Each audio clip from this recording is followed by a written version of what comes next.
Hello and welcome. My name is Victor Gijspers and I teach philosophy at Leiden University in the Netherlands. In this video I want to take a look at an article by Richard Rorty called The Historiography of Philosophy, 4 Genres. So it's about the historiography of philosophy, the writing of the history of philosophy, and he's going to talk about 4 genres. In fact, he's going to talk about 5 genres, but one of them doesn't belong to the historiography of philosophy. And so one thing that Rorty wants to do in this article is he wants to distinguish between those different genres. And that's useful maybe, but I think more importantly, Rorty wants us to understand how those genres interact. Because he believes that, with the exception of one of them, those genres are all needed and they all interact and they all sort of enrich each other, keep each other honest. They all have a necessary role to play in the development of our own thinking through the history of philosophy and thereby our own intellectual history, our own intellectual background, maybe our own intellectual present. So, let's start with 2 of the genres, which Rorty calls rational reconstruction and historical reconstruction. And these are 2, I would say, fairly well-known ways to approach a philosopher from the past. So suppose that I tell you about Immanuel Kant, right? The German philosopher who lives at the end of the 18th century. Well, there are at least 2 very different ways that I can approach Kant and Kant's texts, right? One thing I can do is I can take a book like the Critique of Pure Reason, and I can try to tell you about it in a way that Kant himself would recognize. Like I can try to speak, so to say, with Kant's voice. And if I'm not merely repeating sentences that are in the book, which hopefully I'm not, if I'm saying other things, if I'm explaining things more, for instance, than Kant is doing, or if I'm giving extra arguments or something like that, within this genre, which is the genre of historical reconstruction, what I'm going to try to do is I'm going to try to say only things that Kant would have agreed with and that he would have recognized as being committed to. Now, in order to do that, right, in order to speak with the voice of Kant, I have to really be able to put myself into Kant's shoes. So, I have to know a lot about his time. I have to know a lot about the books that he has read. I need to know a lot about the discussions that are being held at that very moment in Kant's intellectual space. I have to know probably a lot about Kant's early writings and how he slowly developed the views that he ends up setting down in the Critique of Pure Reason, and so on. So I need to be an extremely historically informed person, knowing a lot about Kant and sort of the intellectual philosophical space surrounding him, the debates that he's part of, his own development, and then I can try to explain what Kant is saying in a voice, again, that he would recognize more or less as his own. So that's one way of approaching such a historical text, right? And again, Rorty calls it historical reconstruction. There's another way of approaching such a text, which Rorty calls rational reconstruction. And here I would come to Kant because I am interested in certain philosophical questions, like philosophical questions of today, that I want to know the right answer to. And I hope to read Kant in order to get closer to the right answer. And so I'm going to be reading Kant. I'm going, of course, be trying to understand what Kant is saying, but I'm also interested in whether he's right, in whether his arguments work. I am well aware of the fact that Kant, in a sense, knows less than I do. I know more about certain topics because philosophers have been doing a lot of work in the past 230, 40 years. For instance, to take only one example, I know a lot more about formal logic than Kant does. And so some of the things that Kant is going to say about logic are going to look very outdated. And that's a way that I can approach this text, right? I can say, oh, look, well, Kant is here telling us things about logic. Some of that is outdated. What would Kant have made of modern logic and how would he have had to change his positions? Maybe he wouldn't have had to change his major positions. Maybe he would have had to make some changes. Let's think that through, right? With the best knowledge that we have now, well, suppose that I was able to tell Kant about all of that. How would it change his thinking? And I don't mean that psychologically, like how would Kant himself like modern logic or something like that. No, I mean it rationally. How ought Kant to have changed his positions if he had learned about modern logic, for instance, or modern physics, or any other thing where I think I know more than Kant does? And so what I'm trying to do is I'm trying to sort of talk to Kant as if he were a contemporary, as if he were engaged in the very philosophical debates that I am engaged in. And of course, in order to do that, I have to read his text, but I also have to help him a bit, right? I have to rephrase his questions, rephrase his positions, update his positions based on all this new knowledge.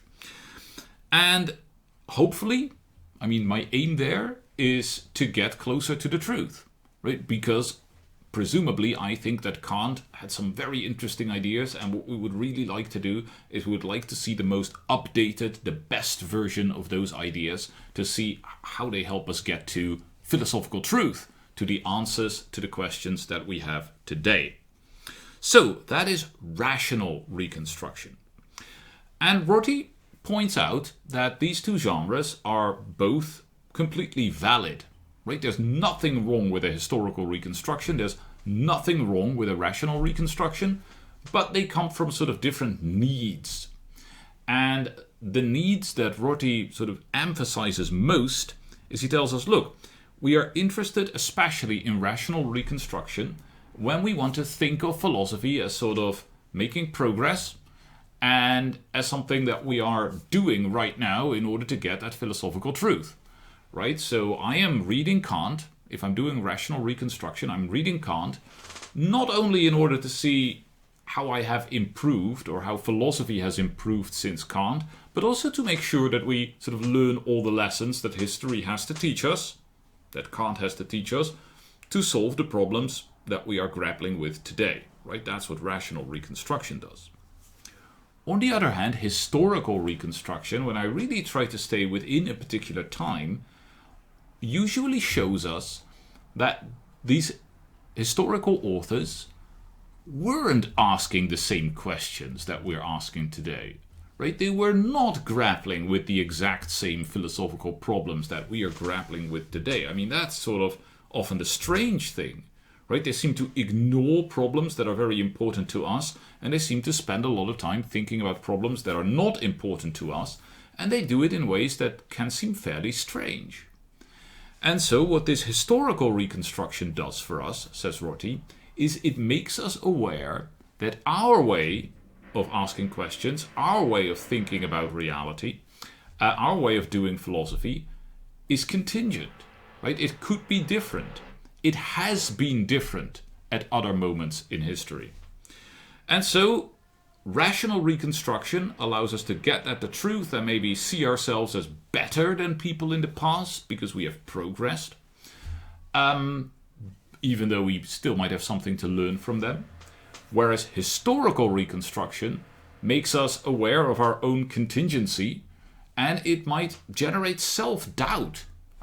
Are we asking the right questions?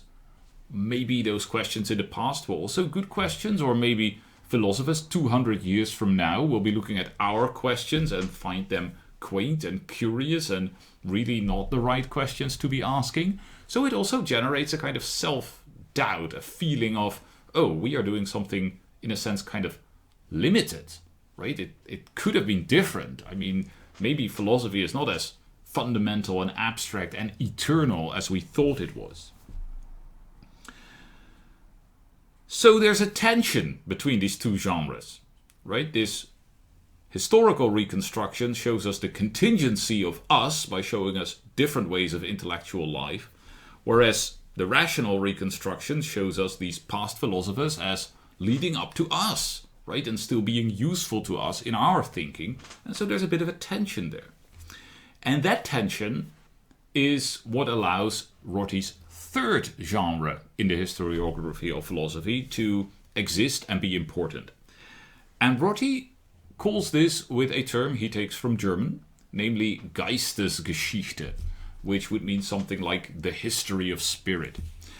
And when Rorty talks about Geistesgeschichte, what he is thinking of are these grand historical narratives that show you the development of philosophy as a kind of logical story leading up to the place where we are now.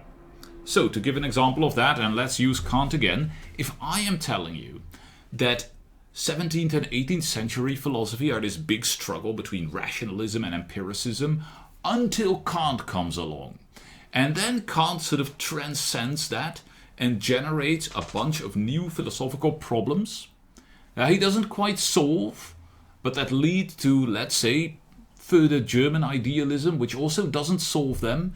And if I tell you that it's these same problems that we are still struggling with today, then what I've been doing is I've been telling you a story about the history of philosophy, where there's a kind of logical progression. There were these problems and there were these solutions, and it led to these new insights, and in the end it leads up to our present day and the questions that we are asking.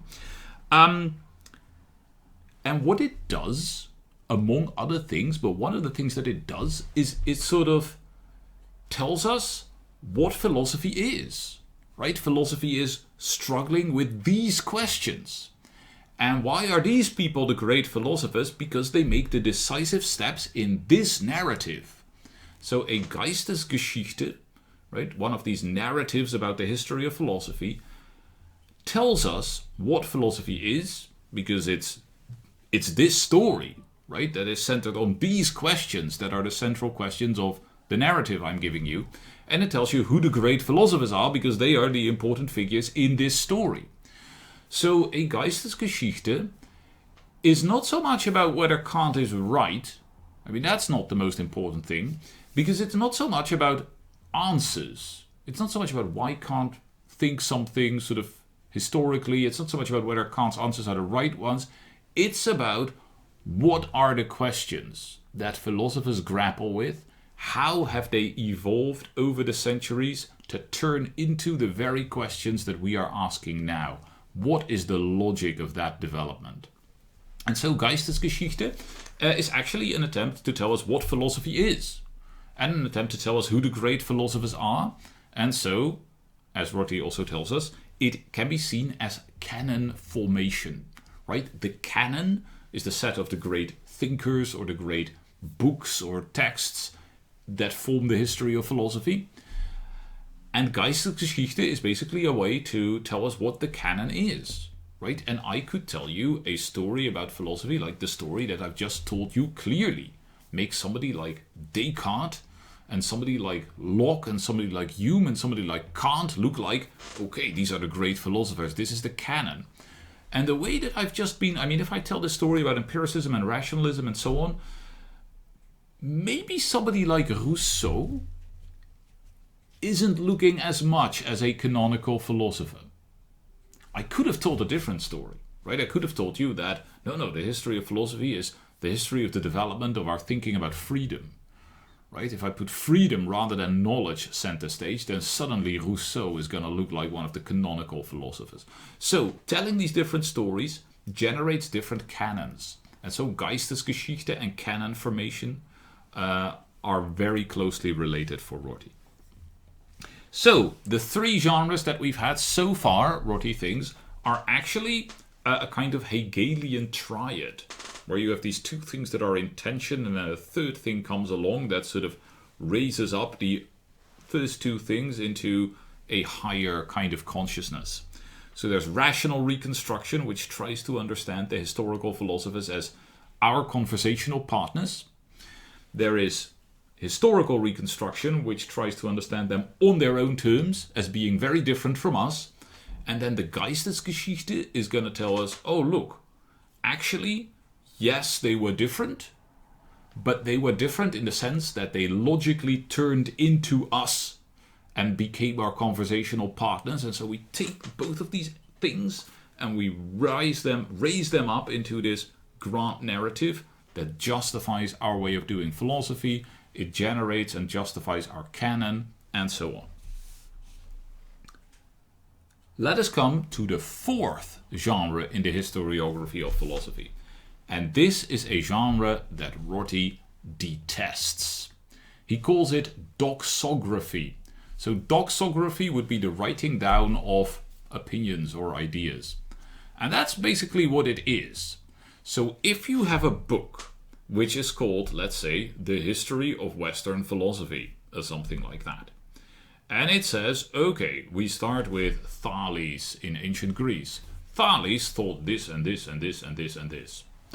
Alright, who is the next one on our list? Now comes Anaximander, and he thought this, and then we get to Plato and to Aristotle and to... Okay, so we have to go through the canon, right? I mean, we have to go through all these philosophers, and we tell what they think about philosophical topics. What did they think about ethics? What did they think about metaphysics? What did they think about... And you get this kind of list, and it's boring, Rorty tells us, and it induces despair. I mean, nobody wants to read that, he thinks. Actually, it's where a lot of people start reading philosophy, but it might not really be the best place to start reading philosophy, because it makes all these philosophers seem like, okay, here are some thoughts, here are some thoughts, here are some thoughts, here are some thoughts. I mean, there's no life in it. And that is basically Rorty's claim. He basically tells us that doxography is a kind of dead version of Geistesgeschichte. Right? When I'm doing Geistesgeschichte, I'm trying to tell this grand narrative where I show this is what philosophy is all about. These are the important thinkers. And okay, now what happens is there is this list of important thinkers. Everybody kind of agrees. They're just there. And now I have to write a history of philosophy, and I just have to tick them off one by one. And I have maybe some philosophical problems of today, and I want to write down, okay, well, philosophy, it's about ethics, right? So what did they think about ethics? And philosophy, it's about being. Okay, what did they say about being? And it becomes nothing, right? It's no longer Geistesgeschichte because I'm not really doing anything. I'm not sort of trying to shape philosophy or our own self-image or the canon. I'm just going through a sort of tick-off list. So we can do without doxography, Rorty thinks. We don't need those kinds of books, like The History of Western Philosophy. And at first, by the way, I thought, yeah, he's right. I agree with that. And then I thought about the wonderful The History of Philosophy Without Any Gaps podcast. And I thought, actually, I love it when people go into those thinkers one by one and tick them all off and explain them if they do it well. But maybe that's because somebody like Peter Adamson, who makes that podcast, is really good at sort of taking these thinkers in their own time and explaining sort of their relation to their predecessors and like what did they think was important. And so maybe he's actually fairly close, much more close to what Rorty calls historical reconstruction than to what Rorty calls doxography. Which suggests that here too the limits between the genres are not that clear cut, and that's something that Rorty agrees about in the paper. So he tells us that all these genres can intermix within any particular text, right? You could do a little bit of this and a little bit of that, or be a little bit between certain genres or something like that. So those are the four genres in the historiography of philosophy. There's a fifth genre that Rorty wants to talk about, because he says like all of these other genres sort of take as given the idea that we are doing philosophy, right? We're doing the historiography of philosophy. But you could cast your nets much wider. You could do something that he calls intellectual history.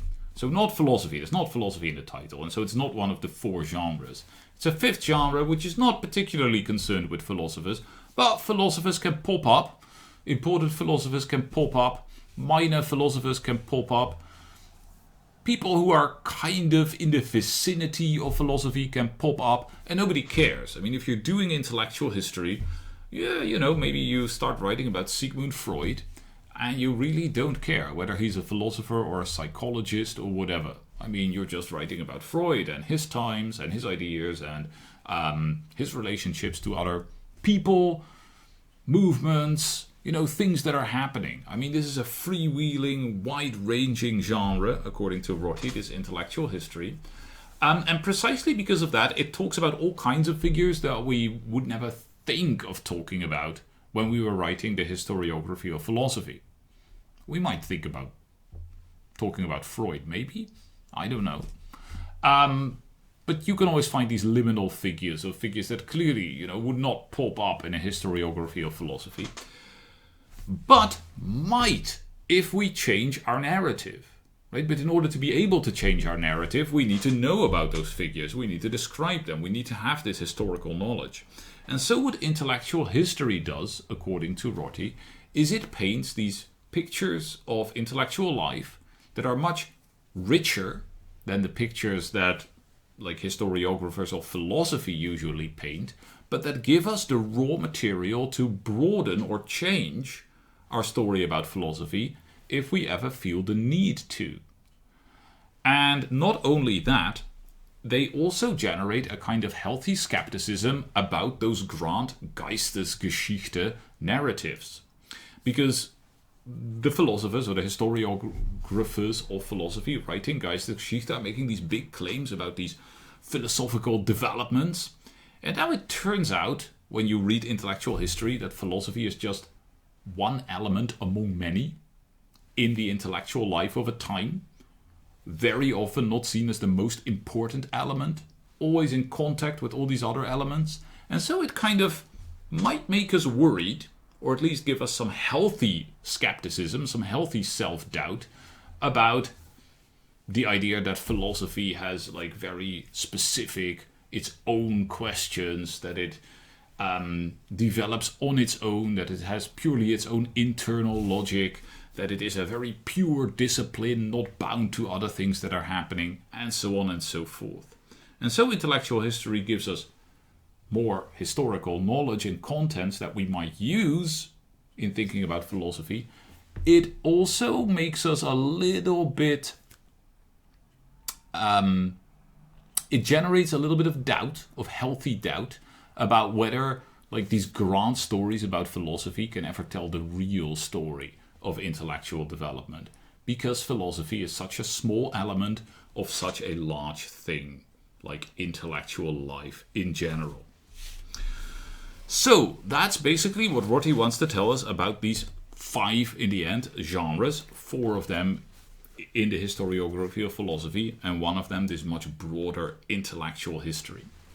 And then he ends his paper with some remarks on why we need a canon of great philosophers. And I thought it would be nice to read this out. So here's what he says. He says, I do not think that we can get along without canons. This is because we cannot get along without heroes. We need mountain peaks to look up toward. We need to tell ourselves detailed stories about the mighty dead in order to make our hopes of surpassing them concrete. We also need the idea that there is such a thing as philosophy in the honorific sense. The idea that there are, had we but the wit to pose them, certain questions that everybody should always have been asking. We cannot give up this idea without giving up the notion that the intellectuals of the previous epochs of European history form a community of which it is good to be a member. So here's what Rorty is telling us, right? He's saying, look, we need the idea of a canon and of a sort of like these thinkers being engaged in the same enterprise and working towards the questions that we are still asking. Because only in that way can we see ourselves as members of this community of thinkers that goes back thousands of years, and with whom we can talk, and from whom we can learn, and whom we can then hopefully surpass at their own enterprise. Right? That's what we want. Well, Rorty says, unless we don't want it. Maybe you don't care. Maybe you don't want history, you don't want community, you just want to do your own thing and forget about the past. And he said, well, maybe, whatever. That's not the assumption that I've been making in writing this article, because my assumption has been that we want to make our conversation with the dead richer and fuller. And so that's the idea of the historiography of philosophy. I think very much, that's very much the core point, the one thing that all these genres have in common with each other. They want to make our conversation with the mighty dead richer and fuller. And I hope that one of the things that I've been doing in some of these videos, the more historical ones, is precisely to help you do that, right? To get into conversation with the mighty dead in order to have a richer and fuller conversation with them, and maybe in the end we can surpass them. That would be nice.